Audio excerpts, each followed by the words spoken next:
Hey everybody, Nick here from Dr. Richard's Audio Remedies. Last week I did a little story post about some drums that I've recently acquired.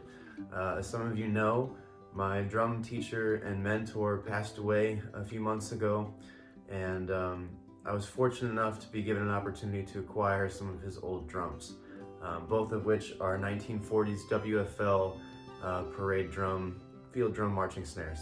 One of which is 15 inches, and the other is this 14-inch one here that I have recently restored. So I want to take you through a little bit of the process of what it was like for me to take it from this grody thing that clearly is in need of some love and attention to this beautiful drum that sounds amazing and looks great that I am now using today.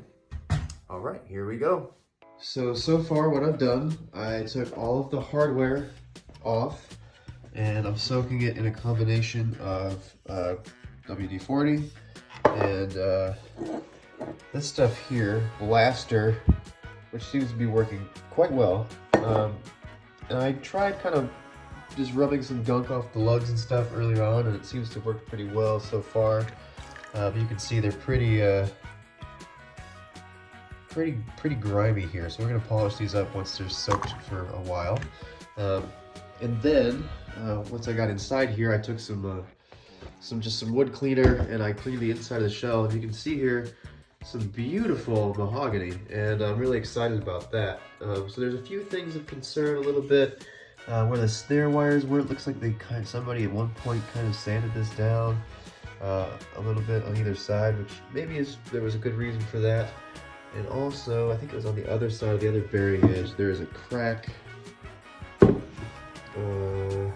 Yep, there it is, right there. Yep. It looks pretty good overall. So maple reinforcement hoops and mahogany. So I gotta figure out something for the outside here, because as you can see here, there's a lot of grime here. It looks like it was just kept in a really moist area, and the finish is like, it checked.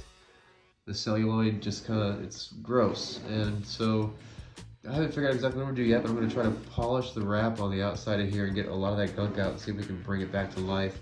And I may try to polish this badge too to get that to look a little bit more vibrant and new. So that's stage one. I'm also going to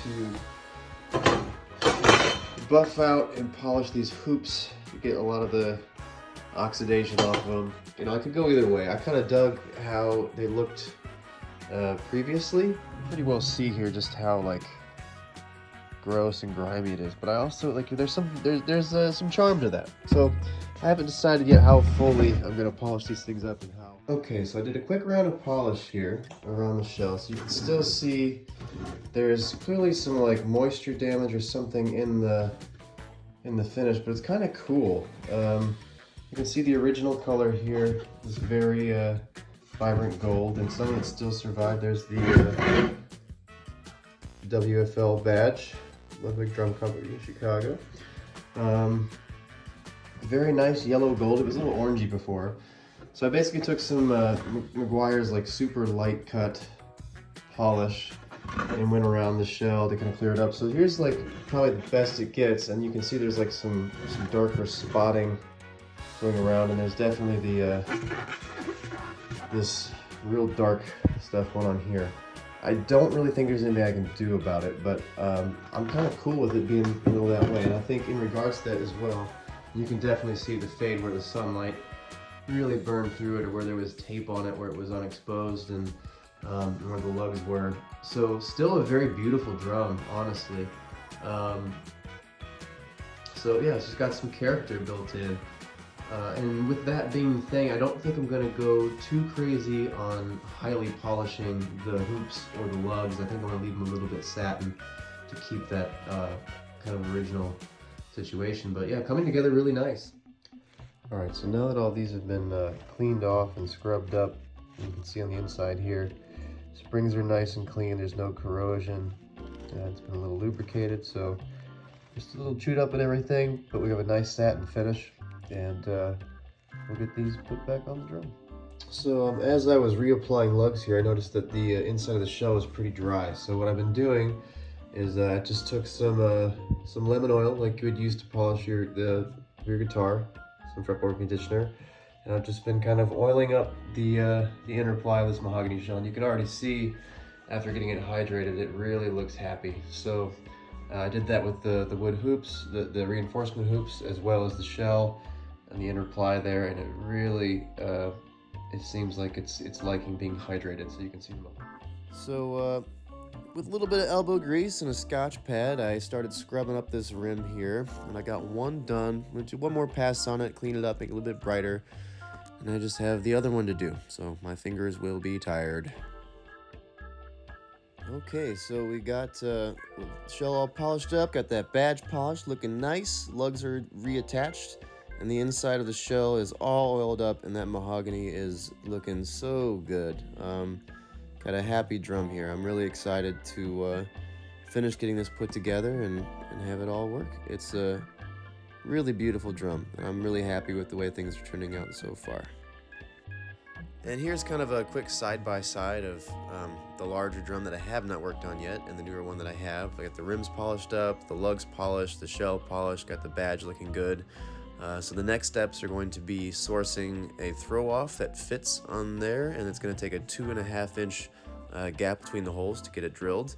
And then I got to get some snare wires, and after that, we'll get things put together. Alright folks, so I was able to get a throw off here that fits. However, it's really shiny, and I'm deciding whether or not I should go through with trying to age it a little bit so that it doesn't look so out of place. Should be noted though that this butt plate does not fit. It's a little too narrow on the shell here, so I have to, fortunately I have the original butt plate, which is in this here after I Coca-Cola'd everything. I just got it in some soapy water sitting. I'm gonna clean all the rust off that stuff. So I'm going to screw the original butt plate back on, and I'm going to clean off the tension rods and get the drum working. Here you can see the original butt plate, WFL. It's a little corroded. I got as much off as I could with what I have. I'm not gonna go crazy. Kind of like the fact that it's original and kind of also crooked and bent, whatever, but hey, it fits. I'm sure this drum, being a marching drum, was probably dropped in the ground and set in the ground however many times. There's all kinds of stuff going on. It's not gonna be perfect. I'm not trying to do an absolute restoration here, just get it functional and keep the vibe. But anyway, so I'm gonna put this on, and I got some of these Fat Cat high performance wires here, so we'll see how this all goes. Okay, so ultimately I did decide to rough up the new throw a little bit. I just used a little Scotch pad here, and I'm gonna let some of the green stuff dry on there too, and some of the dirt and grime, just so it blends in, doesn't look so painfully obvious that it's aftermarket. I mean, it obviously is, but I wanted it to not be like sticking out so shiny. So I may go through some other bit of aging process with this down the line just to make it blend in a little bit more. But for the time being, I'm satisfied with just leaving it a little bit satin so that it kind of blends in with the rest of the hardware. So that's there. Here's our WFL butt plate installed, and here's our tension rods turned out. I mean, I don't know, about as good as I could ask for, really. This thing was clearly neglected and left like in an outside shed or something, and I'm pretty sure they said it was by a lake. So important thing to me is that they function. So that's that. And anyway, so I'm gonna hydrate with some lemon oil one more time on the inside of the shell, and then we're gonna put this bad boy together and we'll hit it. All right folks, well here it is. Verdict is, sounds badass.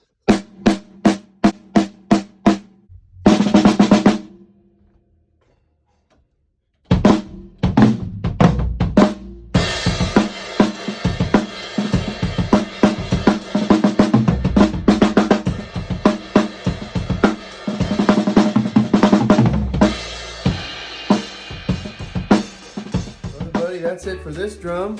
Thanks for watching. I hope you enjoyed it. And there'll be another one coming for the other drum very soon. There's lots of interesting stuff going on with that one. I think at one point it was converted to a small bass drum, like for split bass drum stuff. And there's all kinds of extra hardware mounted that's kind of interesting. I'm considering whether or not I should drill holes and put legs on it as his floor tom, or if I should use it as a 15-inch snare drum. maybe both? I don't know. We'll see. I'll let you know when it happens.